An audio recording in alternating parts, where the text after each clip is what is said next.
হাদিকে আল্লাহ পাক যদি দয়া করে পৃথিবীতে রাখে, তাহলে মনে রাখবে হাদিকে যে গুলি বর্ষণ করা হয়েছে, যে হাত দিয়ে গুলি করা হয়েছে, যারা মাস্টার মাইন্ড, যারা হাতির উপর গুলি চালিয়েছে, তাদেরকে এই বাংলাদেশের জায়গা হতে দেবে না, দেবে না।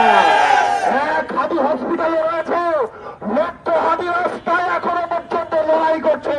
সুতরাং এক হাদিকে মেরে আপনারা বাংলার কোটি কোটি বিপ্লবীদের দাঁড়িয়ে রাখতে পারবেন না।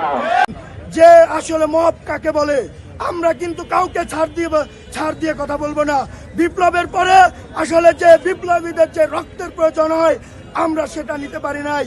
আমরা তখন নত হয়ে গিয়েছিলাম, ভেবেছিলাম একটা সুন্দর বাংলাদেশ বিনির্মাণ করব, কিন্তু আমরা সেটা পারি নাই। এটাই আমাদের ব্যর্থতা।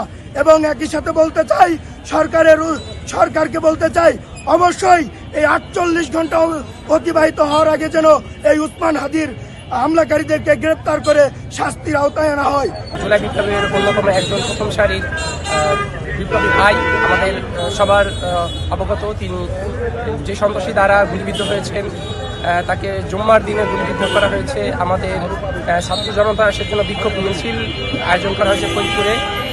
আমরা সবসময় জেগে থাকবো, বিপ্লবীকে যারা হত্যা করার চেষ্টা করবে বা বিপ্লবীর পক্ষে বা রাষ্ট্রদ্রোহীর কাজের সাথে যারা জড়িত থাকবে, তাদেরকে প্রত্যাহত করার জন্য আমরা সবসময় অবগত থাকব। এবং সন্ত্রাসী দমনে, এই স্বৈরাচার ফ্যাসিবাদ সরকার দমনে এবং তারা পালিয়ে গেলেও তাদের যেই লুকোনো আত্মাগুলো এখনো বাংলাদেশে ঘুরফির করছে, তাদেরকে দমনের জন্য আমরা সর্বোপরি মাঠে থাকবো।